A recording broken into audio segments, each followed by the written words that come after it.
Hi dear students, welcome back to Intelligence Career Institute.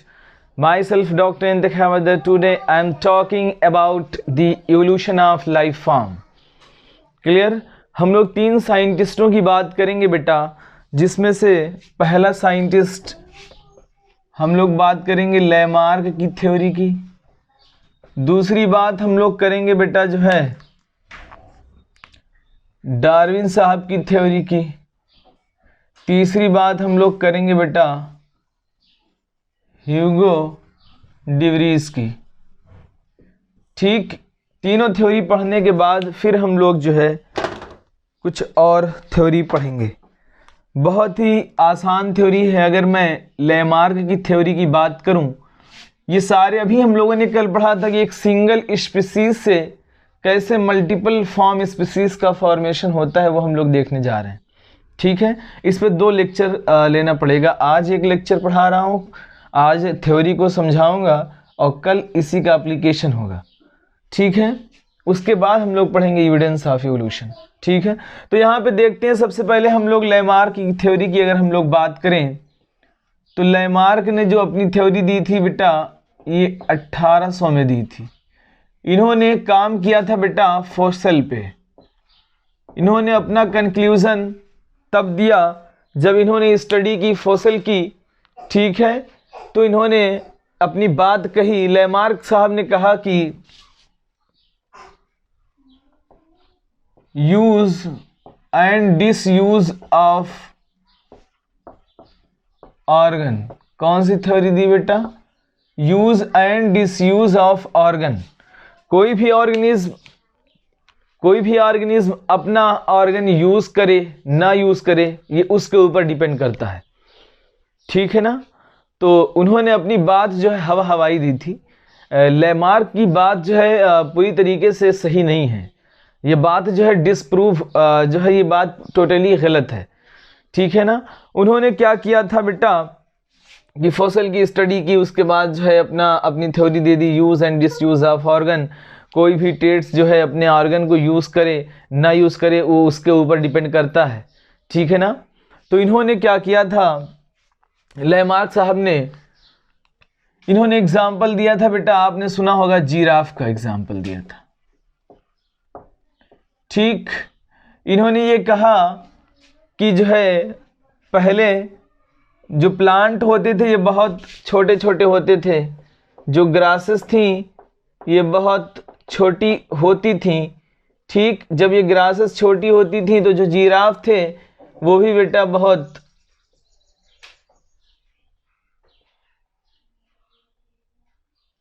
जो है छोटे हुआ करते थे। जो जिराफ थे वो बहुत छोटे हुआ करते थे और उनकी गर्दनें नीचे की तरफ झुकी हुई होती थी। क्लियर? लेकिन इन्होंने कहा कि जैसे जैसे प्लांट की हाइट बढ़ती गई, क्या हुआ बेटा? जैसे जैसे प्लांट की हाइट बढ़ती गई, कुछ जिराफ अपने ऑर्गन नेक का यूज करना शुरू कर दिए। ठीक, नेक का यूज करना शुरू कर दिए तो इनकी जो है नेक की हाइट बढ़ गई। ठीक है ना?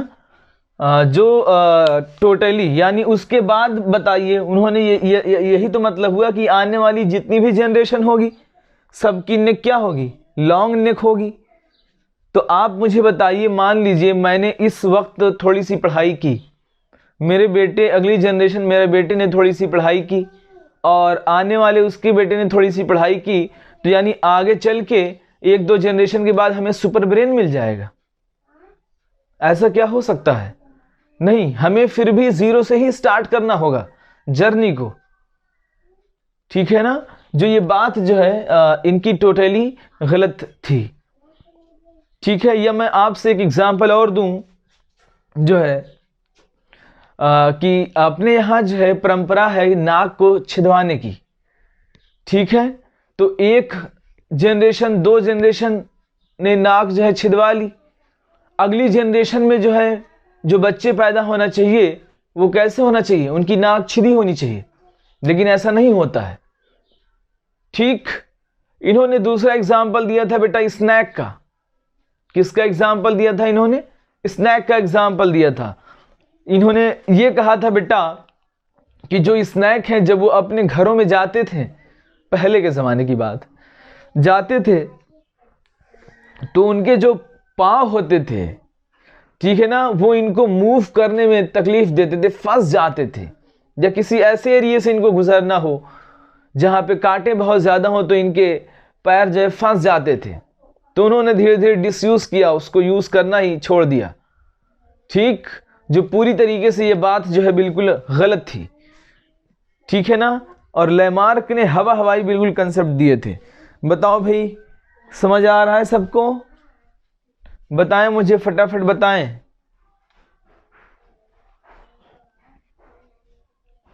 क्लियर है सबको? ठीक है, तो ये थ्योरी जो है लैमार्क साहब की थी। फॉसिल की स्टडी के बेसिस पे इन्होंने कंक्लूजन निकाला था, organism develop traits by using or disusing of the organ. Giraffe का इन्होंने एग्जाम्पल लिया था, स्नैक का एग्जाम्पल लिया था। ठीक है, तो इसी की बेसिस पे इन्होंने जो है अपना कंक्लूजन दिया था। अगर आप सोचिए कोई टैलेंट हमारे अंदर हो और हम जो है धीरे धीरे धीरे धीरे उसको जो है अगली जनरेशन में हमारे वो जा सकता है कि नहीं? मतलब तो यही हुआ कहने का, लेकिन ऐसा नहीं है। अब हम लोग बात करते हैं बेटा आगे चार्ल्स डार्विन की थ्योरी की। ठीक है, चार्ल्स डार्विन बहुत टैलेंटेड थे। इन्होंने क्या कहा? चार्ल्स डार्विन, अगर हम चार्ल्स डार्विन की बात करें, इन्होंने अपनी थ्योरी 1831 में दी थी, 1831 में। ठीक है, इन्होंने क्या किया बेटा, ये एक्चुअल में चार्ल्स डार्विन अपने घर से जो है 20 साल की उम्र ही थी इनकी, ये अपने घर से निकल चुके थे। और चार्ल्स डार्विन में एक ख़ास बात थी, इनको स्केच का बहुत ही शौक था। ठीक है, किसका शौक था बेटा? जो है स्केच का शौक था। तो ये मूव करते करते जो है HMS बीगल, ये एक समुद्री शिप था जिस पे ये काम कर रहे थे, काम करने लगे, काम करते करते, और ये जो है साउथ अमेरिका के कोस्ट आसपास का एरिया था, साउथ अमेरिका के आसपास का एरिया था, जिस पे एक आइलैंड पाया गया जिसका नाम था गैला पागोस आइलैंड। बात को समझिएगा। HMS बीगल एक शिप था जो डार्विन साहब ने उस शिप पे यात्रा की। डार्विन साहब अपने घर से निकल चुके थे बहुत छोटी ही उम्र में, और इनको शौक था बेटा जो है स्केचिंग का शौक था बहुत ज़्यादा।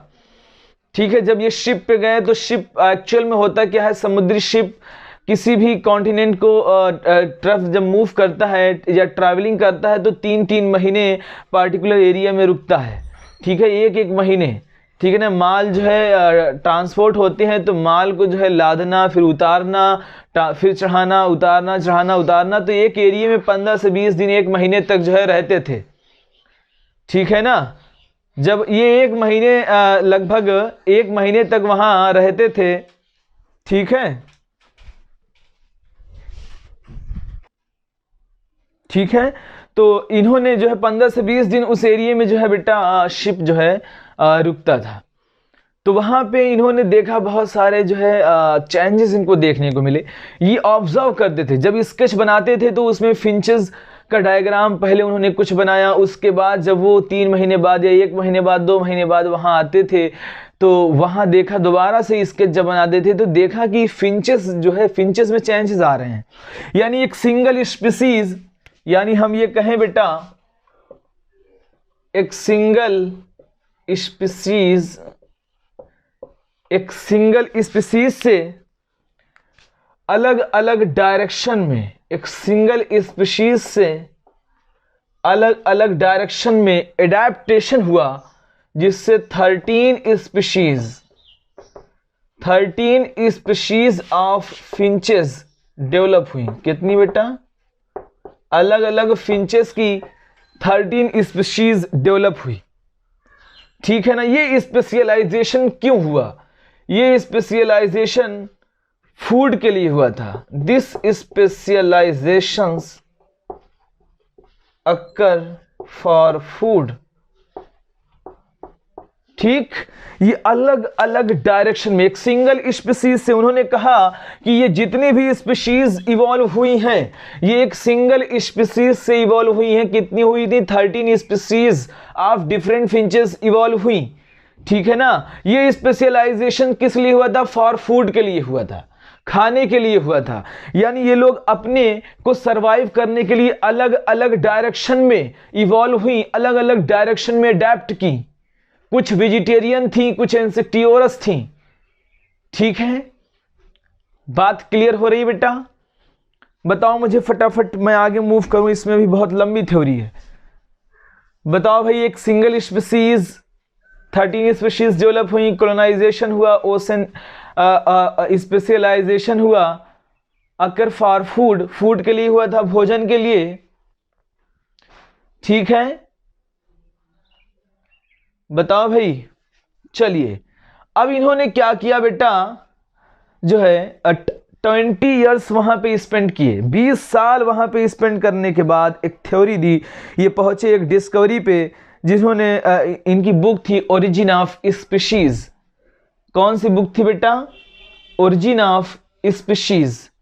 ठीक, इस थ्योरी के जो है 4 पॉइंट थे। ठीक है, तो इन्होंने 20 साल, ये बात अगर समझ में आ गई हो तो मैं रफ करता हूं। अब सुनिए, 20 साल बाद, आफ्टर 20 ईयर्स, इन्होंने सोचा कि कुछ डिस्कवरी की जाए। इन्होंने थिंक किया, एक बुक लिखा, उस बुक का नाम था ओरिजिन ऑफ स्पीशीज। बुक का नाम था ओरिजिन ऑफ स्पीशीज। ठीक है, इसके 4 पॉइंट थे। पहला पॉइंट क्या था बेटा? Over production. ओवर प्रोडक्शन के बाद कंपटीशन। कंपटीशन के बाद था वेरिएशन। वेरिएशन के बाद था बेटा एडेप्टेशन। समझते चलिएगा। पहला था over production, then competition, variation, adaptation. Adaptation का मतलब सर्वाइवल, रिप्रोडक्टिव एडेप्टेशन। क्या था बेटा? Reproductive adaptation. अब यही एडेप्टेशन से रिप्रोडक्टिव फिटनेस, या हम लोग कहें नेचुरल सिलेक्शन। ठीक, बात समझते हैं? क्या ये नीचे तक दिख रहा है सबको? एक वेट, जी जी, सबको दिख रहा है। ठीक है बेटा। तो आफ्टर 20 ईयर इन्होंने क्या दिया? Over production, then competition, variation, adaptation. Adaptations जो है रिप्रोडक्टिव एडेप्टेशन थे, रिप्रोडक्टिव फिटनेस और नेचुरल सिलेक्शन। अब इन्होंने कहा कि कोई भी स्पीशीज, हर स्पीशीज के अंदर ओवर प्रोडक्शन करने की क्षमता है। हर स्पीशीज के अंदर ओवर प्रोडक्शन करने की क्षमता है, बहुत सारे बच्चे पैदा कर सकती है। ठीक, लेकिन कंपटीशन में बेटा वही स्पीशीज सरवाइव करेगी जो फिट हो। ठीक, कंपटीशन होगा। कंपटीशन किसके लिए होगा? कंपटीशन हो सकता है बेटा फूड के लिए हो। कंपटीशन फूड के लिए हो सकता है। कंपटीशन फूड के लिए हो सकता है, शेल्टर के लिए हो सकता है। ठीक है ना। तो ये जो कंपटीशन हो रहे हैं फूड के लिए, शेल्टर के लिए, इसमें कमी आ सकती है। अगर लैक ऑफ फूड है तो बहुत सारी स्पीशीज की डेथ हो जाएगी, ओनली सुपीरियर स्पीशीज सर्वाइव करेगा। ठीक, वेरिएशंस हो सकते हैं। हर स्पीशीज के अंदर कोई ना कोई स्पीशीज जब जन्म लेता है तो कुछ ना कुछ वेरिएशन होता है उसके अंदर। ठीक, तो उसके अंदर वेरिएशंस होगा। जब वेरिएशन होगा तो वो एडेप्ट कर लेगा। अगर इन्वायरमेंट, अब वेरिएशंस हो, वेरिएशंस डिपेंड करता है इन्वायरमेंट पे, इन्वायरमेंटल कंडीशन कैसी है। अगर इन्वायरमेंटल कंडीशन अच्छी है, उसको प्रमोट कर रही है सर्वाइवल के लिए, तो वो एडेप्ट कर जाता है। जब वो एडेप्ट कर जाएगा, एडेप्टेशन हो जाएगा। एडेप्टेशन का मतलब होता है कि only not survival but also reproduction. Survival के साथ साथ रिप्रोडक्शन भी करना जरूरी है। तो उन्होंने एक लास्ट में कंक्लूजन दिया, रिप्रोडक्टिव फिटनेस और नेचुरल सिलेक्शन, यानी वही स्पीशीज सेलेक्ट हो सकती है जो मैक्सिमम रिप्रोडक्शन हो, रिप्रोडक्टिव फिटनेस जिसकी ज्यादा हो, नेचर उसी को सेलेक्ट करेगा। क्लियर है बेटा? बताइए यहां तक, जल्दी बताइए मुझे, अगर क्लियर हो मैं आगे मूव करूं, एक एग्जाम्पल के साथ आपको समझाऊं ये बातें। ठीक, चलिए मैं एक आपको प्रैक्टिकल थ्योरी समझा रहा हूं जो हम लोग पढ़ेंगे आगे। अब यहां पे देखिएगा, जो नेचुरल सिलेक्शन था वो कम्स फ्रॉम इंग्लैंड। बात है बेटा 1850 की। आपने पढ़ा होगा बिफोर इंडस्ट्रियलाइजेशन जो है, बिफोर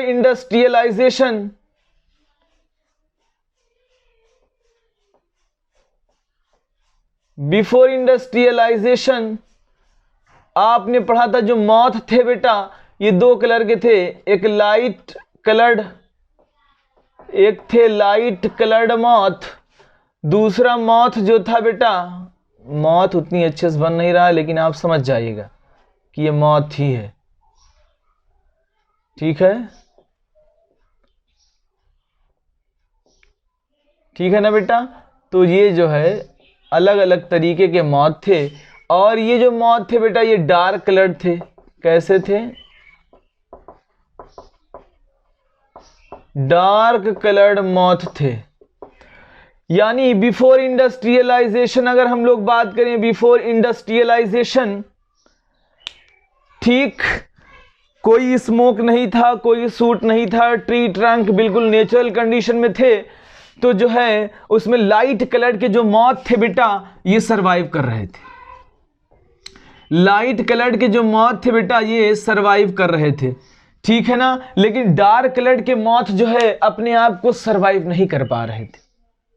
ठीक, ये बात है 1850s की। Natural selection come from England, before industrialisation light coloured moth survive कर रहे थे बहुत भयानक संख्या में, लेकिन डार्क कलर्ड मॉथ सरवाइव नहीं कर पा रहे थे। ठीक, लेकिन यही कंडीशन चेंज हो गई after industrialisation. After industrialisation dark coloured जो मॉथ थे बेटा इनका सर्वाइवल रेट बढ़ गया लाइट कलर्ड मॉथ से। यानी इन्वायरमेंट किसी भी स्पीशीज को इवोल्यूशन दे सकता है, किसी भी स्पीशीज को प्रमोट कर सकता है, किसी भी स्पीशीज को सर्वाइवल के लिए चांस दे सकता है। ठीक, तो यहां पे भी इन्वायरमेंट जब बदला, यानी इंडस्ट्रियलाइजेशन हुआ, इंडस्ट्री से स्मोक निकले, जितने भी ट्री ट्रंक थे वो ब्लैक हो गए। ब्लैक वाला छिप गया किसके अंदर? ट्री ट्रंक पे, उसकी बार्क पे जाके चिपक गया, जिससे इनको बर्ड्स जो है पहचान नहीं पा रही थी। एडेप्टेशन हुआ, सर्वाइव करने के लिए इन्होंने अडेप्ट कर लिया अपने आप को, इन्वायरमेंट में ढक लिया, छुप लिया, कैमोफ्लेज की कंडीशन डेवलप हुई। ठीक है ना? अपने आप को इन्होंने अडेप्ट किया, जिससे बर्ड इसको खा नहीं पा रही थी, तो डार्क कलर की पॉपुलेशन बढ़ गई जबकि लाइट कलर की पॉपुलेशन कम हो गई। लेकिन कभी भी ऐसी कंडीशन नहीं आएगी कि दोनों के दोनों स्पीशीज खत्म हो जाएं, क्योंकि अगर दोनों के दोनों खत्म हुए तो मेरे ख्याल से इकोसिस्टम की जो चेन है वो पूरी की पूरी डिस्टर्ब हो जाएगी। ठीक है, बताइए भाई क्या ये बात समझ में आ रही है? डार्विन साहब की थ्योरी को मैंने एक्सप्लेन किया एक एग्जांपल से। बताओ भाई सब लोग फटाफट मुझे। ठीक, मेरे ख्याल से जो है बात समझ में आ गई है। ठीक,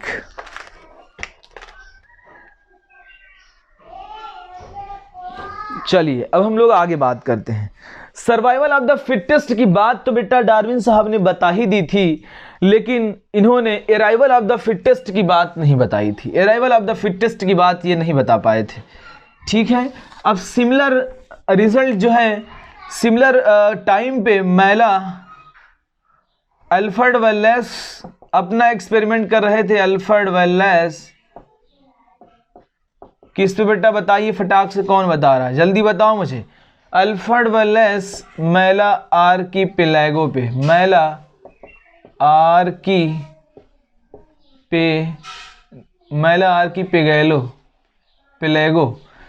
आर्कीपेलागो पे ये काम कर रहे थे।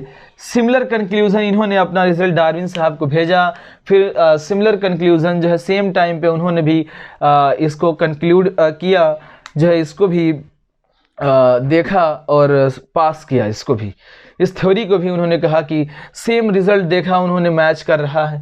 ठीक है, तो सेम समय पे काम कर रहे थे अल्फ्रेड वेल्लेस, जो काम कर रहे थे मैला आर्कीपेलागो। W से वेल्लेस और M कर देना, मैला आर्कीपेलागो, WM से याद रखिएगा। अब लेकिन कहीं ना कहीं इवोल्यूशन, ये तो थी डार्विन साहब की बात, और डार्विन साहब ने ये भी बात कही थी कि जो इवोल्यूशन है, जो ये इवोल्यूशन हो रहा है ये ग्रेजुअल है, एक पार्टिकुलर डायरेक्शन में ही इवोल्यूशन हो रहा है। ठीक है ना, पार्टिकुलर डायरेक्शन में इवोल्यूशन हो रहा है और ये ग्रेजुअल इवोल्यूशन हो रहा है। जो ये बात सही थी, इवोल्यूशन जो हो रहा है बेटा ये ग्रेजुअल इवोल्यूशन हो रहा है। ठीक, क्योंकि जो म्यूटेशन से, अब हम लोग बात करेंगे बेटा इसी में ह्यूगो डी वरीज साहब की। किसकी बात करेंगे? ह्यूगो डी वरीज साहब की, जिन्होंने हम लोगों को जेनेटिक बेसिस पे हम लोग बात करेंगे इवोल्यूशन की। तो इवोल्यूशन जो दिया था बेटा वो ह्यूगो डी वरीज साहब ने दिया था, ह्यूगो डी वरीज साहब ने। ठीक, ह्यूगो डी वरीज साहब ने कहा, इन्होंने जेनेटिक की बात की, यानी कुछ जो इवोल्यूशन है बेटा वो न्यूक्लिक एसिड के अंदर हो सकता है, जो इवोल्यूशन है वो सेल के अंदर हो सकता है, जो इवोल्यूशन है वो जीन के अंदर हो सकता है, सेल के अंदर नहीं, जो इवोल्यूशन है वो जीन के अंदर हो सकता है, जो इवोल्यूशन है वो क्रोमोसोम के अंदर हो सकता है। ठीक, जो इवोल्यूशन है वो क्रोमोसोम के अंदर भी हो सकता है, जीन के अंदर हो सकता है, डीएनए में हो सकता है। इन्होंने जेनेटिक की बात की, मियोसिस लेवल की बात की, जो है, जो हम लोगों ने मियोसिस का कंसेप्ट पढ़ा था, तो हम लोगों को लग रहा है कहीं ना कहीं हाँ ये एक बेहतरीन रिजल्ट आने वाला था, क्योंकि मियोसिस को लेकर अगर थ्योरी एक्सप्लेन हो जाए, जेनेटिक को लेकर थ्योरी एक्सप्लेन हो जाए तो वो थ्योरी सक्सेसफुल मानी जाती है। ठीक, लेकिन इन्होंने एक बात कही थी, जो है कि जो म्यूटेशन है बेटा ये मिस्टरलेस म्यूटेशन जो है बेटा वो रैंडम है। क्या है? रैंडम। हाँ, म्यूटेशन इन्होंने कहा था बहुत रैंडम है, जबकि म्यूटेशन अगर रैंडमली होता है तो हार्मफुल, ज्यादातर म्यूटेशन जो होते हैं, यानी मोस्टली म्यूटेशन इज हार्मफुल। ठीक, मोस्टली जो म्यूटेशन होते हैं वो हार्मफुल होते हैं, और कम म्यूटेशन जो होते हैं जो अच्छे होते हैं। ठीक है, ऐसा नहीं है कि म्यूटेशन की वजह से इवोल्यूशन नहीं होता है, होता है, म्यूटेशन की वजह से भी इवोल्यूशन होते हैं। ठीक है, लेकिन कम होते हैं। मैक्सिमम म्यूटेशन से हमें हार्मफुल इफेक्ट आते हैं हमारी बॉडी के ऊपर। क्लियर? और इन्होंने एक बात कही थी, म्यूटेशंस जो हैं वो डायरेक्शनलेस हैं। क्या है? Direction less. इन्होंने जीन पूल की बात की थी। किसकी बात की थी? जीन पूल की बात की थी। ठीक है, साल्टेशन की बात की थी, स्पेशलाइजेशन की बात की थी। ठीक है बेटा, बताइए, इसमें हम डिटेल कल पढ़ेंगे, पूरा डिटेल। आज तो बस एक ओवरव्यू दे रहे हैं कंसेप्ट क्या है एक्चुअल में, कल इसी पे डिटेल पढ़ेंगे, परसों हम एविडेंस पढ़ेंगे, एविडेंस ऑफ इवोल्यूशन। बताइए भाई, फटाफट बताइए, क्लियर है तो मैं आगे जो है मूव करूं, वरना मैं यहीं रह के थोड़ा सा और पढ़ाऊं। अगर क्लियर हो तो मैं इसी पे रहने दूं, ना क्लियर हो तो मैं थोड़ा सा और पढ़ाऊं आप लोगों को। बताइए भाई। ठीक, mutation, single step large mutations called saltation.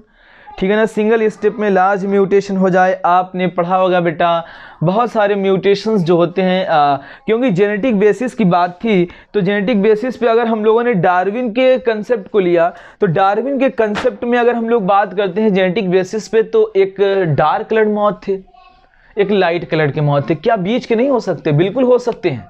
जैसे हमारे अंदर स्पीशीज पाई जाती हैं, एक स्पीशीज होती है जो बिल्कुल पिगमेंटेड होती है, यानी डार्क कलर्ड होती है, एक वाइट होती है, एक बीच का कलर आता है। ठीक, तो ये जेनेटिक बेसिस पे इसमें भी जो है सर्वाइवल के रेट बहुत ज़्यादा होते हैं। जो है वाइट वाले को स्किन कैंसर नहीं होता है। ठीक है, जो डार्क पिगमेंटेड होते हैं ज़्यादा, उनको कैंसर, स्किन कैंसर के चांस ज़्यादा होते हैं। तो यानी कहीं ना कहीं इन्वायरमेंट प्रमोट कर रहा है सर्वाइव करने के लिए, पार्टिकुलर स्पीशीज को जो है फोकस कर रहा है। ठीक है, तो ह्यूगो डिवरीज की थ्योरी और लेमार्क डार्विन की थ्योरी हम लोग कल डिटेल पढ़ेंगे, कंसेप्चुअलाइजेशन के साथ पढ़ेंगे। आज तो हमने एक ओवरव्यू दिया आप लोगों को। ठीक है, जब हम हार्डी वीवर प्रिंसिपल पढ़ेंगे तब जाके हमारा पूरा निचोड़ निकलेगा कि हाँ, कहीं ना कहीं जो है जेनेटिक बेसिस पे इवोल्यूशन हो रहे हैं। ठीक है, मियोसिस के बेसिस पे हो रहे हैं। ठीक है, तो हम लोग वहां जो है पढ़ेंगे चीजें, जीन माइग्रेशन की बात करेंगे, जीन फ्लो की बात करेंगे, हम लोग साल्टेशन की बात करेंगे, जेनेटिक ड्रिफ्ट की बात करेंगे। ठीक है ना बेटा, तो आज इतना ही रखते हैं। Okay, thanks for watching. Like करिए, कमेंट करिए और शेयर करिए। ठीक है, और पढ़ाई अपनी जोरों शोरों पे जो है जारी रखिए। कभी भी नीट का एग्जाम हो सकता है। ठीक है, तो मेहनत बहुत अच्छे से करिए। Thanks for watching. Hi dear students, welcome back to intelligence career institute. Myself Dr. Indikha Badar. Today I am discuss about the mechanism of evolution. Clear? तो हम बात कर लेते हैं बेटा डार्विन साहब की, क्योंकि लेमार्क की थ्योरी तो बिल्कुल बेकार थी। ठीक, तो हम लोग डार्विन और ह्यूगो डिवरीज की थ्योरी थोड़ा सा और बात कर लें। उसके बाद हम लोग पढ़ते हैं एविडेंसेस ऑफ इवोल्यूशन। ठीक है, डार्विन ने बताया था बेटा natural selection theory, survival of the fittest, कल हम लोगों ने बात की थी। लेकिन डार्विन साहब ये नहीं बता पाए थे एराइवल ऑफ फिटेस्ट, कि एराइवल कैसे आता है, फिटनेस कैसे आती है, ये बात ये नहीं बता पाए थे, क्योंकि डार्विन साहब को ज्यादा नॉलेज नहीं थी जेनेटिक्स के बारे में। ठीक, इस वजह से डार्विन साहब ने अराइवल ऑफ फिटनेस की बात की थी। और जो भी इवोल्यूशन हो रहा है, अगर इवोल्यूशन जेनेटिक के बेसिस पे ना प्रूव हो जाए, तब तक हम लोग उस इवोल्यूशन को सक्सेस नहीं मानते। ठीक, जैसा कि मैं थोड़ा सा बात करूं इवोल्यूशन की, आपको बताऊं, आपने पढ़ा होगा बेटा जेनेटिक रिकॉम्बिनेशन की बात की थी। इसमें हम लोगों ने पढ़ा था कि ये क्रोमोसोम है बेटा, और ये क्रोमोसोम ये जब ये क्रॉसिंग और आपस में करते हैं इस तरीके से, यानी जो इवोल्यूशन होता है बेटा, जब ये क्रोमोसोम आपस में क्रॉसिंग वर करते हैं। ठीक, आफ्टर क्रॉसिंग वर ये जो है क्रॉस हो जाते हैं, कुछ पार्ट इसका इसमें चला आता है बेटा, कुछ पार्ट इसमें चला जाता है। यानी ये जो प्रक्रिया होती है क्रॉसिंग वर की, जो कि आपको हमने cell cycle and cell division में बहुत डिटेल पढ़ाया था। तो यहां पे यानी ये हर जगह कहीं भी इवोल्यूशन हो रहा है, तो यानी यही फैक्टर रिस्पॉन्सिबल होता है। यानी वहां रिकॉम्बिनेज एंजाइम खर्च होगा, क्रॉसिंग वर होगी, कियास्मेटा फॉर्मेशन होगा। ठीक है, और यहाँ पे कुछ कैरेक्टर इसमें, कुछ कैरेक्टर इसमें आएंगे। अब यही आगे नई स्पीशीज का फॉर्मेशन, नए कैरेक्टर के साथ जो स्पीशीज बनेगी, जो चेंजेस आएंगे वो अलग होंगे अपने पेरेंट्स से। यानी यहाँ पे इवोल्यूशन हो रहा है, यानी यही फैक्टर है जो रिस्पॉन्सिबल है बेटा इवोल्यूशन के लिए। ठीक, हम लोगों ने बहुत सारी चीजें पढ़ी हैं इवोल्यूशन के बारे में, तो अभी हम डिटेल समझाएंगे ह्यूगो डिवरीज की थ्योरी लेके। तो इवोल्यूशन यानी हम लोग को यहां देखने को मिल रहा है बेटा, क्रॉसिंग वर्क हो रहा है, क्रोमोसोम अलग हो रहे हैं, नए कैरेक्टर डेवलप हो रहे हैं, यानी ये जो स्पीशीज आ रही है ये अपने पेरेंट से अलग होगी, इसमें वेरिएशंस होंगे, इसमें इवोल्यूशन होंगे, इसमें म्यूटेशंस होंगे। क्लियर? लेकिन डार्विन साहब को तो पता ही नहीं था जेनेटिक्स के बारे में। ठीक है, तो डार्विन साहब ने क्या कहा, डार्विन की भी थ्योरी अपनी जगह सही थी। डार्विन साहब ने क्या कहा, डार्विन ने कहा कि जो भी इवोल्यूशन हो रहा है ये स्लो है, एक स्लो प्रोसेस है, एक स्लो प्रोसेस है। दूसरी बात इन्होंने कही कि ये डायरेक्शनल है। क्या कहा था बेटा, ये डायरेक्शन में हो रहा है, जो हम लोगों ने पढ़ लिया पहले ही।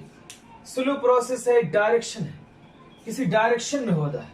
और डार्विन साहब ने एक बात और कही थी, जो भी चेंजेस होते हैं ये पॉपुलेशन के अंदर प्रेजेंट होते हैं।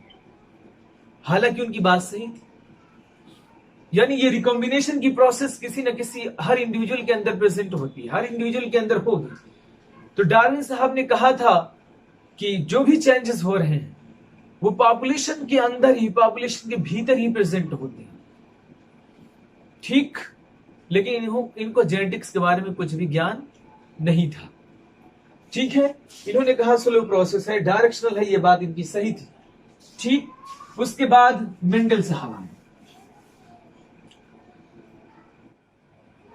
मेंडल साहब ने क्या कहा, मेंडल साहब ने कहा, इन्होंने खुद कहा कि जो भी चेंजेस हो रहे हैं, इन्होंने बात की थी बेटा इनहेरिटेबल फैक्टर्स की।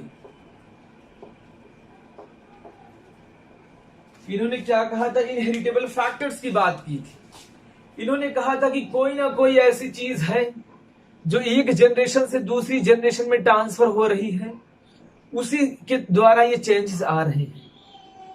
लेकिन वो श्योर नहीं थे, क्योंकि इनको भी जो है, मेंडल साहब को भी जेनेटिक्स के बारे में उतना ज्ञान तो नहीं था। उन्होंने जो जीन था उसको क्या कहा था, फैक्टर। बाद में जब बहुत सारी थ्योरीज हम लोग पढ़ते हैं, जो है प्रोटीन की, कोई कह रहा था प्रोटीन है, कोई कह रहा था डीएनए है, कोई कह रहा था आरएनए है, कोई कह रहा था अमीनो एसिड है। अलग अलग तरीके की थ्योरीज हम लोगों ने बहुत बहस की, डिबेट का मुद्दा था जो है, इसमें हम लोगों ने बहुत थ्योरीज पढ़ी।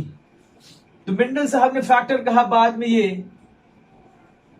पहचाना गया जीन के फॉर्म में। ठीक, अब इसके बाद आए ह्यूगो डिवरीज। कौन आए बेटा, ह्यूगो डिवरीज साहब आए। ह्यूगो डिवरीज साहब ने जो अपना काम किया वो इवनिंग प्रिमरोज पे किया। इस पे इवनिंग प्रिमरोज पे काम करने के बाद इन्होंने कहा, इन्होंने बात की म्यूटेशन की।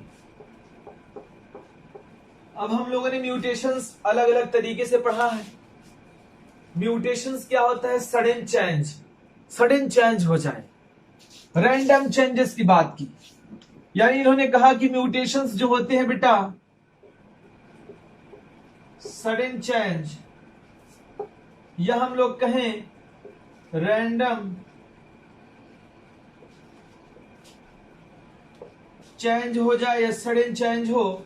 दूसरी, इन्होंने बिल्कुल अपोजिट कहा था डार्विन की। इन्होंने कहा सडन चेंज, एक जो इवोल्यूशन है, जो म्यूटेशंस हो रहा है, ये सडन चेंज हो रहा है एंड डायरेक्शनलेस है, किसी भी डायरेक्शन में हो सकता है। और क्या कहा था इन्होंने, डायरेक्शनलेस है। ठीक, अब इन्होंने कहा, इन्होंने बात की बेटा आगे चल के,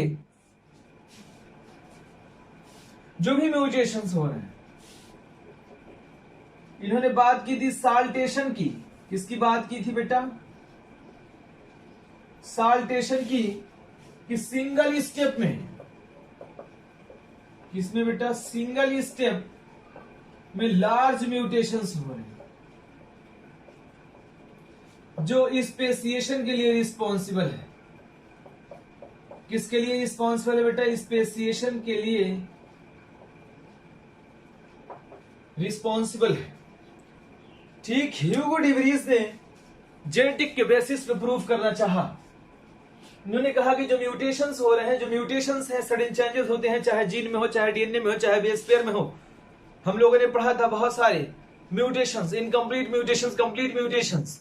ठीक है, जो है हम लोगों ने पढ़ा था प्यूरिन में चेंजेस हो जाए, प्रिमिडीन में चेंज हो जाए, ठीक है ना, सेम बेस पेयर में चेंजेस हो जाए, अलग अलग तरीके का म्यूटेशंस हम लोगों ने पढ़ा था। अब यहां पे क्या हो रहा है, सिंगल स्टेप में लार्ज म्यूटेशंस हो जाए, ठीक, यही स्पेसिएशंस के लिए रिस्पॉन्सिबल होता है। ये ह्यूगो डिवरीज का बिलीफ था इस बात पे। बताओ भाई, क्या बात समझ में आ रही सबको? बताएं मुझे फटाफट, अगर बात समझ में आ रही हो तो हम आगे बढ़ें। ठीक, अब उसके बाद जो है हम लोग बात करते हैं बेटा, जबकि डार्विन ने क्या कहा था? डार्विन ने कहा था बेटा, जो इवोल्यूशंस हो रहे हैं, जो चेंजेस हो रहे हैं, ये स्मॉल हैं, ये हम लोग कहें ग्रेजुअल चेंजेस हो रहे हैं, धीरे धीरे चेंजेस आ रहे हैं। ये भी बात सही है। जो भी नेचुरल सिलेक्शन हो रहा है ये बहुत स्लो प्रोसेस है। और क्या है, ये एक डायरेक्शन में हो रहा है, ये डायरेक्शनल प्रोसेस है। ठीक, उसके बाद हम लोग बात करेंगे नियो डार्विनिज्म की, यानी ये दोनों कंसेप्ट हम लोग आगे पढ़ेंगे जो है जेनेटिक पूल में। एक पॉपुलेशन, पूरे पॉपुलेशन में हम लोग चेंजेस पढ़ेंगे। जब तक पॉपुलेशन की बात नहीं करेंगे ये थ्योरी हमारी कंप्लीट नहीं होगी। इसके बाद हम लोग बात करेंगे बेटा हार्डी-विंगबर्ग इक्विलिब्रियम की, जिसमें दोनों नियमों को कंबाइन करके जो है एक थ्योरी बनाई गई, जिसमें हम लोग जेनेटिक बेसिस पे हम लोग पढ़ेंगे, जीन माइग्रेशन पढ़ेंगे, जेनेटिक ड्रिफ्ट पढ़ेंगे, जेनेटिक रिकॉम्बिनेशन पढ़ेंगे, जीन फ्लो पढ़ेंगे, ठीक है ना, म्यूटेशंस की थ्योरी पढ़ेंगे। उसमें हम लोग जो है डिटेल पढ़ेंगे, लेकिन यहां का टॉपिक अभी नहीं है वो हार्डी-विंगबर्ग। ठीक, तो ये सारी की सारी चीजें जो है हम लोगों ने पढ़, मेरे ख्याल से बात समझ में आई होगी आप लोगों को। अब हम पढ़ने जा रहे हैं बेटा एविडेंसेस ऑफ इवोल्यूशन। ठीक, अब हम लोग पढ़ेंगे जो है एविडेंसेस ऑफ इवोल्यूशन। हम लोग बेटा इसमें बात करते हैं एविडेंसेस ऑफ इवोल्यूशन की। एविडेंसेस ऑफ इवोल्यूशन में सबसे पहले हम लोग पढ़ते हैं पैलियोंटोलॉजिकल एविडेंसेस। ठीक, इसमें अगर हम लोग देखें सबसे ठोस सबूत जो हमारे पास है बेटा वो फॉसिल्स हैं। ठीक है, fossils provide direct and solid evidences in favour of organic evolution through age. यानी जो फॉसिल्स हैं बेटा यही हमारे पास एक सॉलिड सबूत है इवोल्यूशन का। ठीक है, fossils are studied for knowing about extinct organism. जो ऑर्गेनिज्म ख़त्म हो चुके हैं, जिनकी डेथ हो चुकी है, हम उन ऑर्गेनिज्म के बारे में बेटा जो भी जानकारी हासिल करते हैं वो हम लोग फॉसिल से प्राप्त करते हैं। ठीक, फादर ऑफ इंडियन पैलेंटोलॉजी की अगर हम लोग बात करें, बीरबल साहनी इंस्टीट्यूट ऑफ बीरबल साहनी है, doctor Birbal Sahni, father of Indian palaeontology. Birbal Sahni institute for palaeobotany is situated at Lucknow. ठीक, लखनऊ में ही सिचुएटेड है। Birbal Sahni is called father of Indian palaeobotany. ठीक, स्टडी ऑफ फॉसिल्स रिकॉर्ड्स जो है जितने भी प्लांट्स और एनिमल हैं इनके रिकॉर्ड्स यहाँ पे मौजूद हैं। ठीक है, about 25,000 years old frozen elephant like woolly mammals.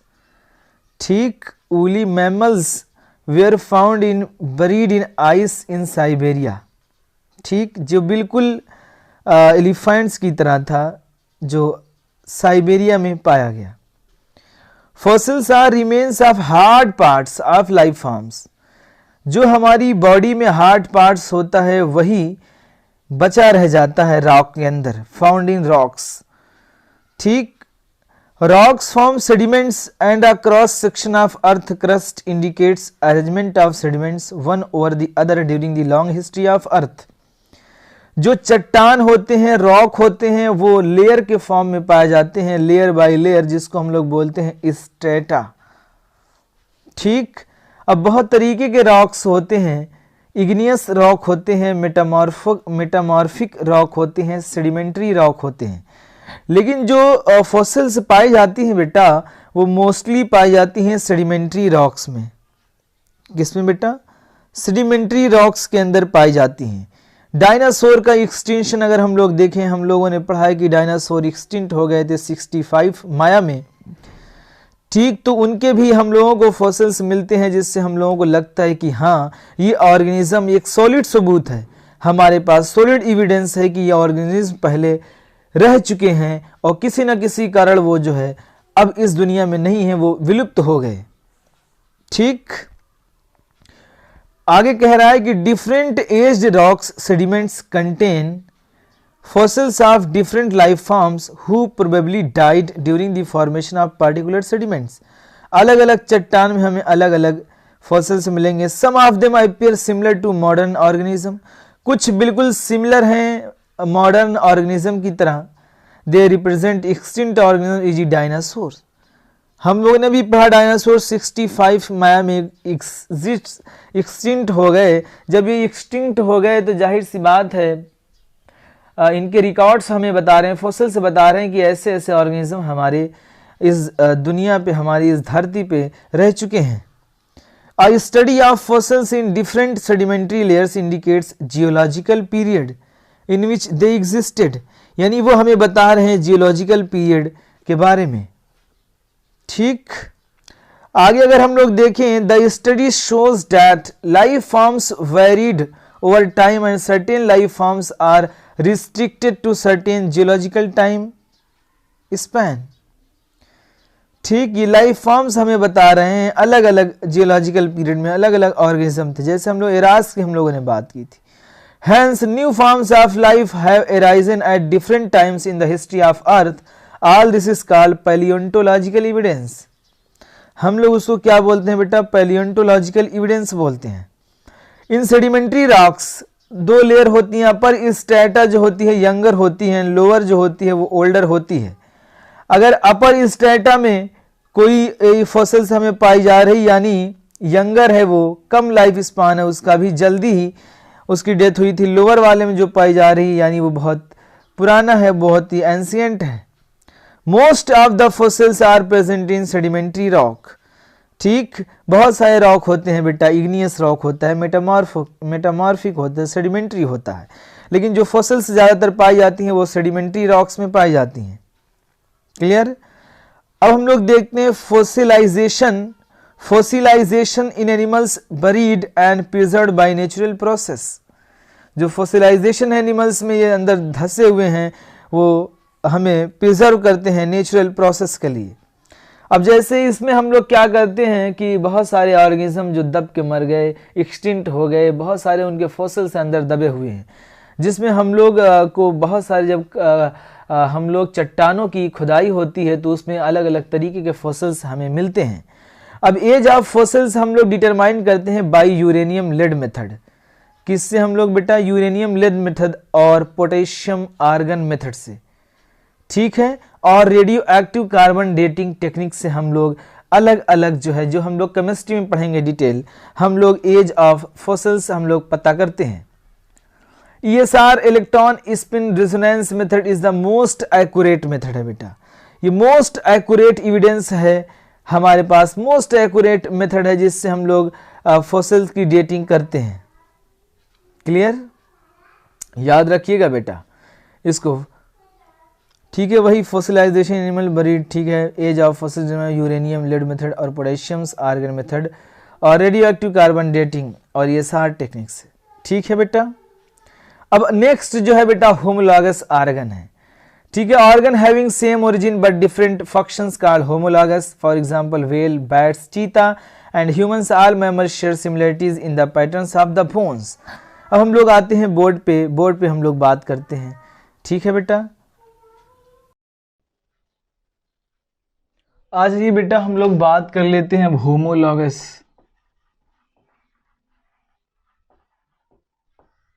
Homologous और एनालॉगस स्ट्रक्चर की। अगर हम लोग देखें होमोलॉगस क्या होता है बेटा, तो पहला point same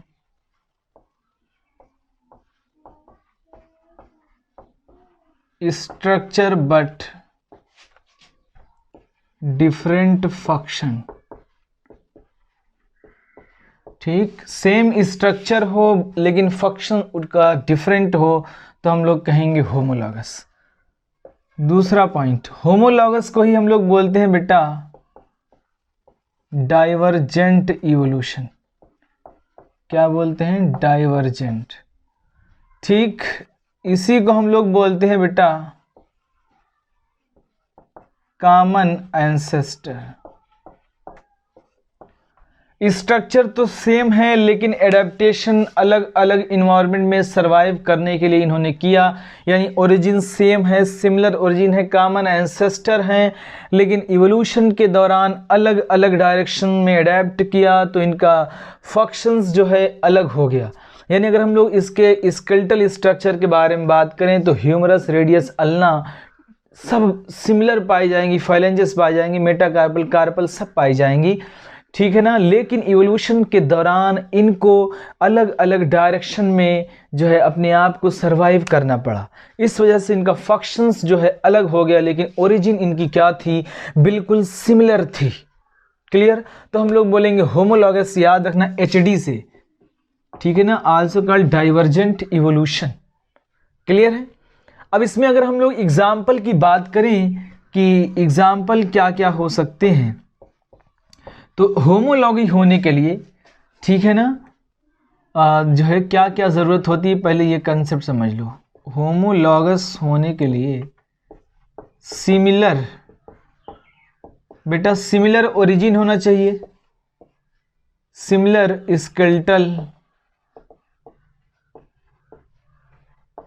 skeletal origin, similar blood supply, similar nerve supply, ये चीज़ें होनी चाहिए। सिमिलर स्केलेटल सप्लाई हो, सिमिलर ब्लड सप्लाई हो एंड सिमिलर नर्व सप्लाई हो, तभी हम लोग होमोलॉगस का एग्जाम्पल कह सकते हैं। क्लियर है बेटा? यहाँ तक फटाफट मुझे बताओ, फिर मैं एग्जाम्पल आप लोगों को और बताऊं। बताइए भाई, पॉइंट अगर क्लियर हो तो। ठीक, चलिए अब हम लोग वन बाय वन एग्जाम्पल इसके देखते हैं बेटा कि कौन कौन सी चीजें जो है सिमिलरिटीज आपस में शो करती हैं। ठीक है, अब जैसे हम लोग अगर बात करें बेटा जो है वर्टिब्रेट्स के ब्रेन,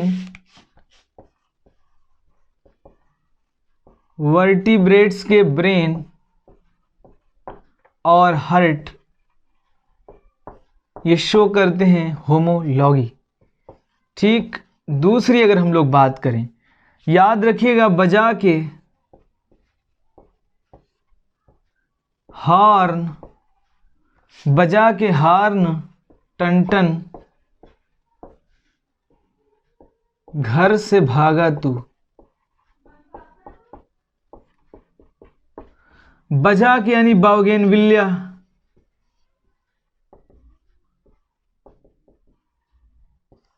ठीक, हॉर्न यानी थॉर्न,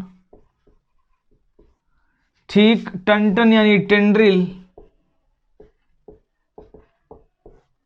ठीक, बजा के हॉर्न टन घर यानी होम, होमोलॉगी, भागा बजा के यानी बाउगेनविलिया, हॉर्न यानी थॉर्न, टन यानी टेंड्रिल, घर से तू यानी कुकुरबिटा।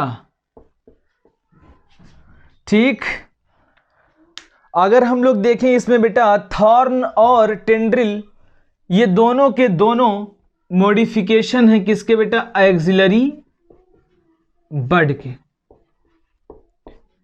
किसके मॉडिफिकेशन है? एक्सिलरी बड के मॉडिफिकेशन है।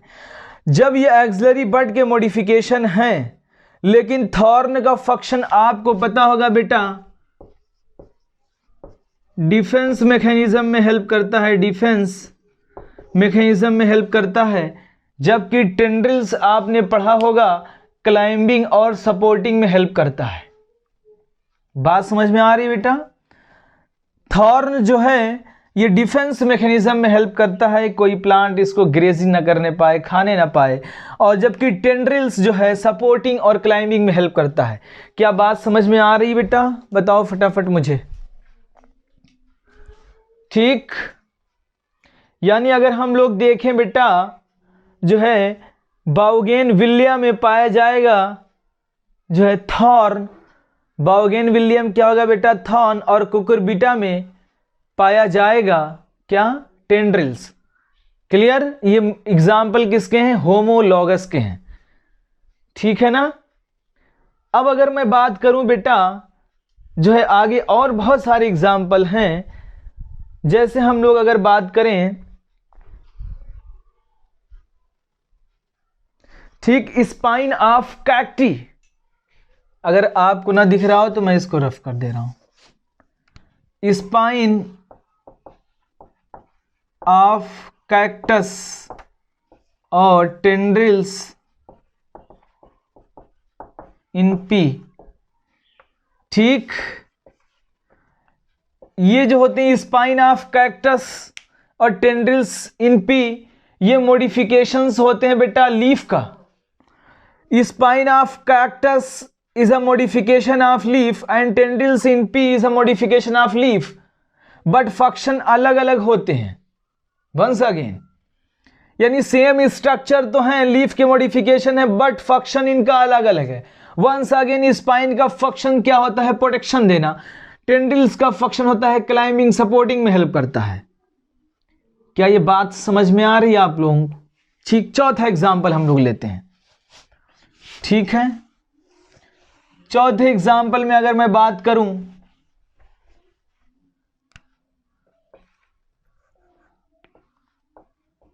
व्हेल के अंदर बेटा जो फिन्स पाए जाते हैं, ठीक, ह्यूमन के अंदर जो लिम्स पाए जाते हैं, चीता के अंदर जो लेग पाए जाते हैं, ये भी एग्जाम्पल होते हैं बेटा होमोलॉगस के। किसके एग्जाम्पल हैं बेटा? होमोलॉगस के। ठीक है, सेम स्ट्रक्चर तो है लेकिन फंक्शन इनका अलग अलग है। ठीक है ना? सारे के सारे मैमेलिया में आते हैं। ब्लड सप्लाई क्लोज्ड है, नर्व सप्लाई सिमिलर है। ठीक है, लेकिन वेल्स में फंक्शन अलग है। फिन्स का फंक्शन तैरने में हेल्प करता है, ह्यूमन का लिम्स जो है काम करने में हेल्प करता है, चीता का लेग जो है रनिंग में हेल्प करता है एंड शिकार में हेल्प करता है। क्या बात समझ में आ रही बेटा आप लोगों को? बताइए मुझे फटाफट। बैट के विंग्स की अगर हम लोग बात करें तो ये भी, अगर हम लोग बैट के विंग्स की बात करें, ये भी किस में आएगा? होमोलॉगस में आएगा। तो अगर यहां तक बात समझ में आ गई हो तो मैं आगे मूव करूं। ठीक है, ये सारे के सारे जो है होमोलॉगस के एग्जाम्पल हैं। चलिए, मेरे ख्याल से क्लियर है। अब हम लोग आते हैं एनालॉगस पे। ठीक, इससे बेटा एक क्वेश्चन आ सकता है, हर साल न जाने क्यों पूछा जा रहा है, तो इससे क्वेश्चन जो है आ सकते हैं। अब मैं बात करूं अगर एनालॉगस की, एनालॉगस में क्या होता है बेटा? वहां सेम स्ट्रक्चर था बट डिफरेंट फंक्शन था। यहां पे same function, same function but different structure. ठीक, एसी याद रखिएगा। एनालॉगस को ही हम लोग बोलते हैं बेटा कन्वर्जेंट इवोल्यूशन। क्या बोलते हैं? कन्वर्जेंट इवोल्यूशन बोलते हैं। इसी को हम लोग कहते हैं डिफरेंट एंसेस्टर, यानी हम लोग क्या कहेंगे? Different ancestor. वहां पे क्या था? होमोलॉगस में कॉमन एंसेस्टर होंगे। Analogous same function but different structure, convergent evolution बोलते हैं डिफरेंट एंसेस्टर्स होंगे। चलिए, हम लोग इतना रफ कर दे रहे हैं, ये लाइन लिखी दे रहे हैं। अब एग्जाम्पल की बात करते हैं। अगर यहां पे हम एग्जाम्पल देखें, हम लोग wings of wings of butterfly, अगर हम लोग बटरफ्लाई के विंग्स की बात करें या हम लोग कहें विंग्स ऑफ बर्ड, ठीक, विंग्स ऑफ बटरफ्लाई जो है ये स्किन फंक्शन तो दोनों का किस में, क्लाइंबिंग में हेल्प करते हैं, उड़ने में हेल्प करते हैं, क्लाइंबिंग, ठीक है, फ्लाई में हेल्प करते हैं, सॉरी क्लाइंबिंग नहीं, फ्लाई में हेल्प करते हैं विंग्स में ऑफ बटरफ्लाई स्किन का, लेकिन ये मॉडिफिकेशन होता है, किसका मॉडिफिकेशन है बेटा, स्किन मॉडिफिकेशन है, जबकि विंग्स ऑफ बर्ड आपने पढ़ा होगा बोन, न्यूमेटिक बोन होती है, बोन के मॉडिफिकेशंस होते हैं, ठीक। तो फंक्शन तो सेम है लेकिन स्ट्रक्चर इनके अलग अलग हैं, एक स्किन का मॉडिफिकेशन है, एक बोन का मॉडिफिकेशन है, तो जाहिर सी बात है ये क्या होंगे, एनालॉगस होंगे। क्लियर। दूसरा एग्जांपल हम लोग लेते हैं, आई ऑफ ऑक्टोपस, ठीक, और आई ऑफ मैमल्स की अगर हम लोग बात करें, आई ऑफ ऑक्टोपस फंक्शन दोनों का क्या है बेटा, सेम, क्योंकि दोनों लाइट को जो है एब्जॉर्ब करते हैं और देखने के काम करते हैं, ठीक है ना, ऑब्जेक्ट को देखने के लिए। लेकिन आई ऑफ ऑक्टोपस से मैमेलिया का, मैमेलिया कह रहा हूं, ऑक्टोपस जो है मोलस्का का मेंबर है और मैमल्स मैमेलिया में है, एक तो ब्लड सप्लाई और नर्व सप्लाई ये सब खत्म हो चुकी है यहाँ पे, ठीक है ना। तो यहाँ पे ये किसके एग्जाम्पल हैं बेटा, एनालॉगस के एग्जाम्पल हैं। तीसरा एग्जाम्पल मैं लेता हूं, ये पहला था, ये दूसरा था, और तीसरा एग्जाम्पल मैं अगर लूं, आप बात करिए स्वीट पोटैटो की, चाहे मैं स्वीट पोटैटो की बात करूं या मैं बेटा बात करूं पोटैटो की, दो चीजें समझ लीजिए, sweet potato and potato. Sweet potato जो है मॉडिफिकेशंस किसका होता है बेटा, रूट का मॉडिफिकेशन है, आपने 5th चैप्टर में पढ़ा है। एंड पोटैटो जो मॉडिफिकेशंस होता है बेटा ये स्टेम का मॉडिफिकेशन है। क्लियर। लेकिन फंक्शन दोनों का सेम होता है, दोनों के दोनों एब्सॉर्ब करते हैं फूड को, ठीक है। लेकिन अगर हम लोग जो है डिफरेंट स्ट्रक्चर हैं, क्योंकि एक रूट का मॉडिफिकेशन है, एक स्टेम का मॉडिफिकेशन है। क्लियर है बात बेटा। बताइए मुझे, क्या ये तीनों एग्जाम्पल समझ में आ रहे हैं आपको? अलीजा, सकीना, सफीना, अदनान, बताइए भाई फटाफट बताइए मुझे। अगर चीज़ें समझ में आ रही हो तो मैं आगे बढ़ूं, वरना यहीं रुक के थोड़ा सा और समझाऊं। ठीक, क्लियर है। अब हम बात करते हैं बेटा, एक एग्जाम्पल और मैं दूंगा जो है, ताकि इसी में से कोई ना कोई एग्जाम्पल आ जाए और आप लोग जो है अच्छा कर जाएं। अगर हम लोग बात करें एक और आखिरी एग्जाम्पल जो है, मैं इसके ऊपर जो है लिखता हूं, 4th एग्जाम्पल। अगर हम लोग फ्लिपर्स की बात करें, ठीक, फ्लिपर्स दो जगह, एक तो पेंगुइन में और एक डॉल्फिन में, ठीक।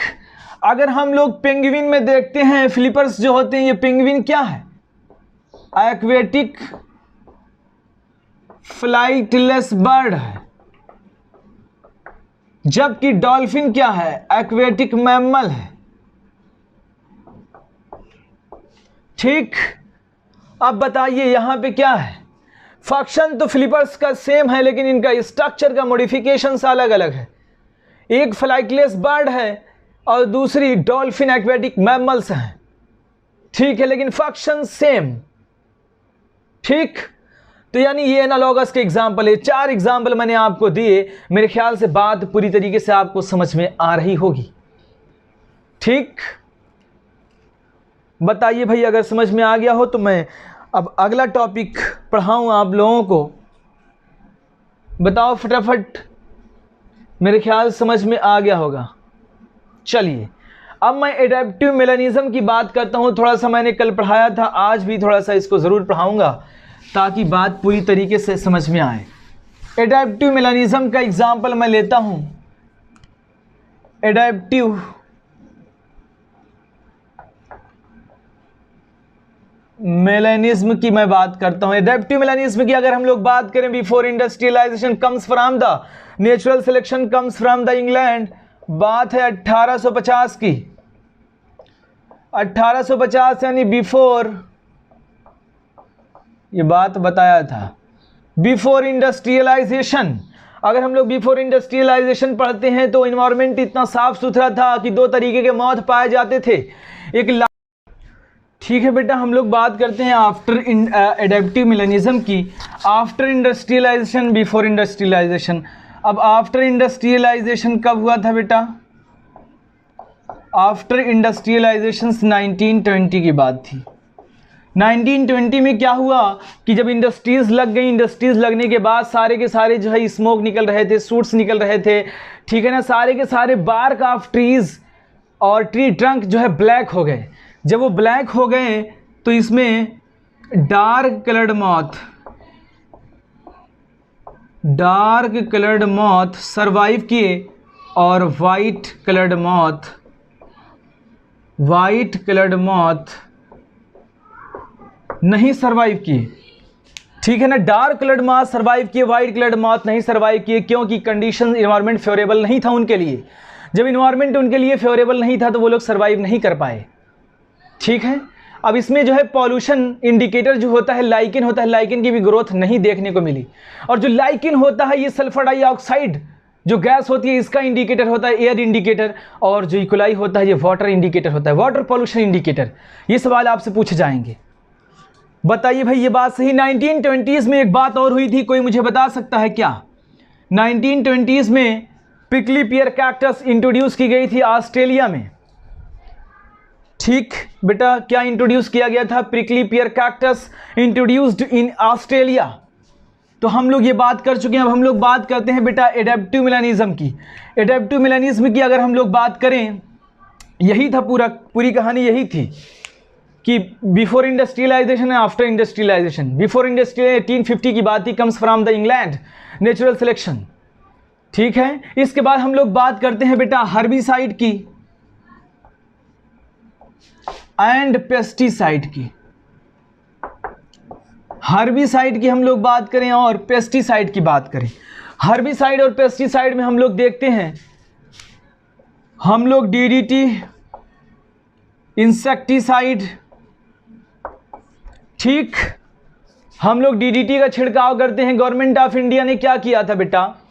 गवर्नमेंट ऑफ इंडिया ने कहा कि डीडीटी का छिड़काव किया जाएगी। डीडीटी का छिड़काव से क्या हुआ कि पॉपुलेशन जो मॉस्कीटो की थी, ये मॉस्कीटो की पॉपुलेशन को मारने के लिए हम लोग डीडीटी का छिड़काव करते थे।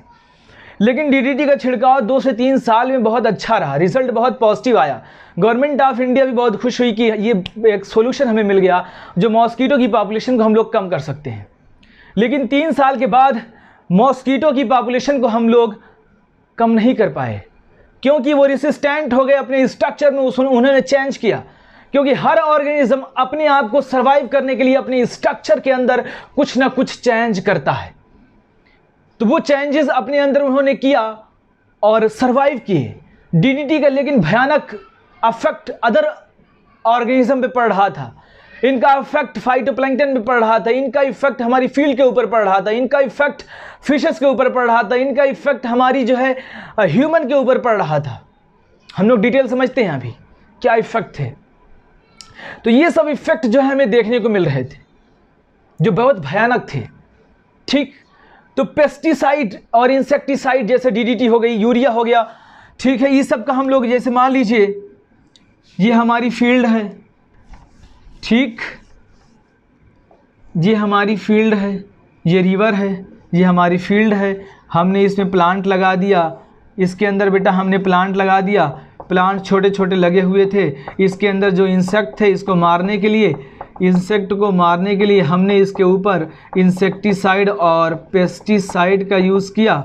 इंसेक्टिसाइड और पेस्टिसाइड का यूज़ किया। जब इंसेक्टिसाइड और पेस्टिसाइड का यूज़ किया तो यही इंसेक्टिसाइड हम लोगों ने इसके ऊपर डाल दिया। जो इंसेक्ट थे इनकी पॉपुलेशन तो कम हो रही थी, प्लस हमको फूड हमारे पास अवेलेबल नहीं था, तो हम लोगों को यूरिया का यूज़ करके इंसेक्टिसाइड को मार के, क्योंकि बहुत ही कम पॉपुलेशन ऐसी थी, क्योंकि पॉपुलेशन इतनी ज़्यादा बढ़ गई थी, हम लोगों को फूड का लेवल भी बढ़ाना था, तो इसके लिए हम लोग कम समय में ज़्यादा प्रोडक्शन करने के चक्कर में इंसेक्टिसाइड पेस्टिसाइड को हाँक के यूज़ कर रहे थे।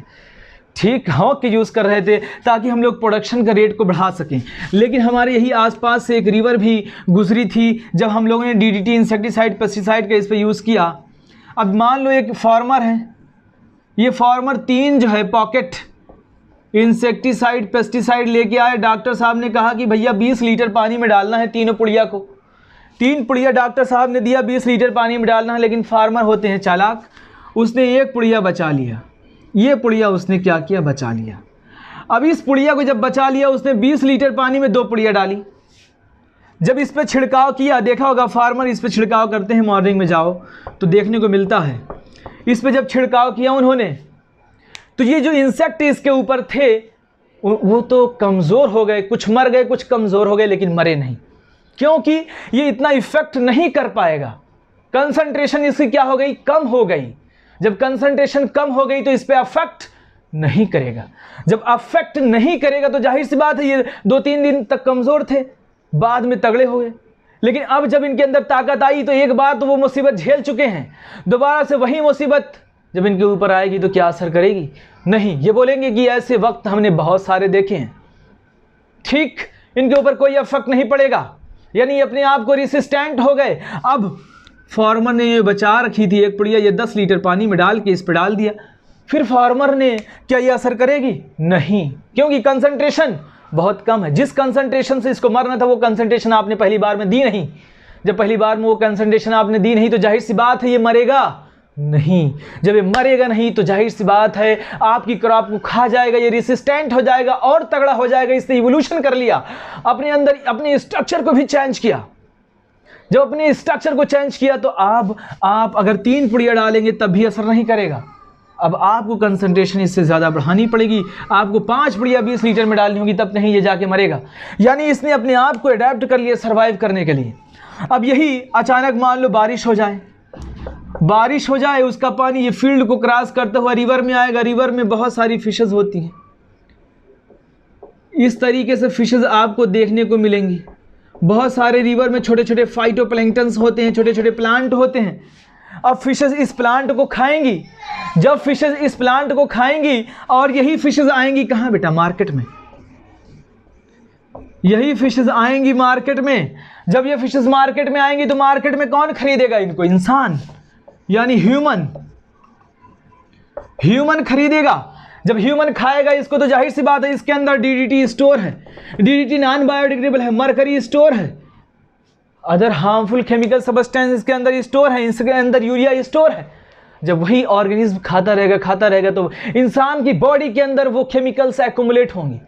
जब वो केमिकल एक्युमुलेट होंगे तो जाहिर सी बात है एक ना एक दिन, यानी 40 से 50 साल की उम्र में जाते जाते वो कैंसर के फॉर्म में स्टोर हो जाएगा। जब कैंसर के फॉर्म में स्टोर होगा तो जाहिर सी बात है आगे चल के वो केमिकल जब स्टोर होगा तो आगे कैंसर कराएगा। जब कैंसर कराएगा तो इंसान की डेथ होगी। इसी वजह से जो कैंसर होता है वो 50 साल के बाद ही होता है, यानी ओल्ड एज की कंडीशन में कैंसर मोस्ट कॉमन होते हैं और इंसान समझ नहीं पाता है। आजकल की रोटियां अगर आप देखिए, इतना ज़्यादा केमिकल सब्सटेंस यूज़ किए गए हैं कि अगर रोटी मॉर्निंग में पकाई जाती है तो वो शाम तक उसके कलर चेंज हो जाते हैं। ऐसा लगता है कि वो रोटी 1-2 दिन की है, महकने लगती है। लेकिन पहले की रोटियां जो होती थी वो 2-2 दिन के बाद इंसान खाता था और इंसान कहता था कि बासी रोटी खाइए, उसमें ताकत है।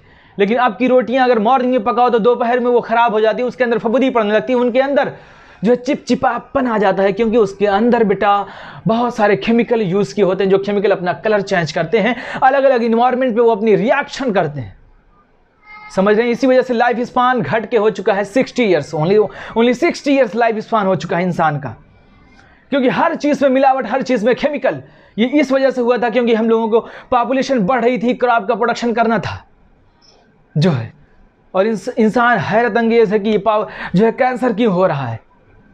ठीक, जो टोबैको खाते हैं मैं उनसे कहूँगा टोबैको मत खाइए, क्योंकि आपको गले का कैंसर होना है। जो स्मोकिंग करते हैं उनको फेफड़े का कैंसर होना है, जो धूप में बहुत ज़्यादा रहते हैं उनको स्किन कैंसर होना है। तो कैंसर से बचिए, स्मोकिंग को छोड़िए। ये आखिर मुझे लगता क्यों हर तरफ धुआं धुआं सा। तो स्मोकिंग से छुटकारा पाइए और अपने परिवार को बचाइए, क्योंकि कैंसर बर्बाद कर देता है पूरे के पूरे परिवार को। ये देख रहे हैं ना आप किस तरीके से कैंसर हो रहा है, और हम सोचते हैं कि कैंसर का एक कारण है, कैंसर के 1000 कारण हैं। आप प्लास्टिक में खाना खा रहे हैं, वो जो केमिकल्स हैं उसके अंदर वो रिएक्ट कर रहे हैं, हमारे अंदर जा रहे हैं, स्टोर हो रहे हैं। जवानी होती है, चीज़ें पता नहीं चलती हैं, लेकिन जैसे जैसे हमारी उम्र ढलती है वैसे वैसे हमारे अंदर सिम्टम्स, हमारे ऊपर सिम्टम्स, हमारे अंदर चीज़ें कमज़ोर होने लगती हैं। थाइमस खत्म हो जाता है बिल्कुल तरीके से, इम्यूनिटी कम हो जाती है, और धीरे धीरे धीरे धीरे जो केमिकल स्टोर हैं वो अपना फॉर्म, अपना रूप दिखाते हैं। ठीक है, तो आगे चलते हैं हम लोग। इसी तरीके से एक एडेप्टेशन और होता है, ये एंथ्रोपोजेनिक एक्शन है। ये जो इवोल्यूशन हो रहा है मैन मेड है, यानी हम लोग बोलते हैं एंथ्रोपोजेनिक। अब हम लोग एंटीबायोटिक्स की बात कर लेते हैं। लास्ट है बेटा, बहुत ही हालत मेरी ख़राब हो गई, क्योंकि ये लेक्चर मैंने एक बार रिकॉर्ड किया था, वो पता नहीं गलती से जो है फ़ोन बंद हो गया, पता नहीं कैसे, तो दोबारा लेक्चर रिकॉर्ड कर रहा हूँ। एंटीबायोटिक्स आपने सुना होगा, देखा होगा, बहुत सारे पेशेंट ऐसा करते हैं कि डॉक्टर साहब ने एक बार दवाइयाँ दे दी, जो डॉक्टर साहब ने दवाइयाँ लिख दी वो चले गए मार्केट से लेके आए, मान लो उनको फीवर था, नौजिया था, वॉमिटिंग थी और स्नीजिंग आ रही थी, सर दर्द था। जो भी दवाइयाँ डॉक्टर साहब ने लिखा वो खा लिया, उनको आराम मिल गया। 2 दिन बाद डॉक्टर साहब ने कहा था कि 5 दिन तक दवाइयाँ खाइएगा, लेकिन उनको आराम मिल गया। 2 दिन में उन्होंने दवाई छोड़ दी, लेकिन उनके अंदर जो बैक्टीरिया था वो मरा नहीं था, अभी वो कमज़ोर तो हो गया था लेकिन मरा नहीं था। आपने दवाइयाँ छोड़ दी, 4-5 दिन बाद दोबारा से वही चीज़ें होने लगी, आपको सर दर्द होने लगा, फीवर आने लगा, स्नीजिंग होने लगी, दोबारा से आपने बची हुई दवाइयाँ खा ली, फिर 2 दिन बाद आराम हो गया, आपने दवाइयाँ छोड़ दी। जबकि डॉक्टर साहब ने कहा था कि 5 दिन तक दवाइयाँ खाइएगा, लेकिन आपने नहीं खाया दवाई, क्योंकि आपको लग रहा था ठीक हो गए थे, क्योंकि चालाक बन रहे थे, सियाने बन रहे थे। सबसे ज़्यादा आप ही को तो ज्ञान है, गूगल डॉक्टर थे। लेकिन दोबारा से वही सिम्टम्स आए तो वो दवाइयाँ आपको असर नहीं करेंगी। अब हाई डोज में आपको दवाइयाँ देनी पड़ेंगी, तब जाके असर करेंगी। हो सकता है आपकी बॉडी के ऊपर वो रिएक्ट भी कर जाए, उसका साइड इफ़ेक्ट हो जाए, आपके ऊपर रैशेस पड़ने लगे, हार्ट बर्न की शिकायत हो जाए, आपको पेटों में जलन होने लगे। ठीक है, तो डॉक्टर ना बनिए, जो डॉक्टर जितना कहें उतना ही मानिए आप, वरना महंगा पड़ सकता है। यानी ये बैक्टीरिया ने अपने अंदर क्या किया, इवोल्यूशन किया, अपने अंदर अपने स्ट्रक्चर को चेंज किया, इवोल्यूशन किया। हर ऑर्गेनिज्म जीना चाहता है, कितनी भी हार्श कंडीशन हो सर्वाइव करना चाहता है। ठीक, तो इस तरीके से इवोल्यूशन हो रहा है। तो मैं तो यही कहूँगा कि ये सारा टॉपिक मैंने कवर कर दिया। अब मैं एडेप्टिव रेडिएशन की बात करूँगा। अगर ये सारी के सारे टॉपिक आपको समझ में आए हों तो आप लाइक करें, कमेंट करें, शेयर करें और सब्सक्राइब ज़रूर करें बेटा। जो है थोड़ा सा प्रमोट करिए, जो है बहुत कम सब्सक्राइबर रह गए हैं। अगर 100 सब्सक्राइबर और हो जाएं तो हमारा चैनल मोनेटाइज हो जाए और मैं एक अच्छे फहरिस्त में जो है शामिल हो जाऊँगा।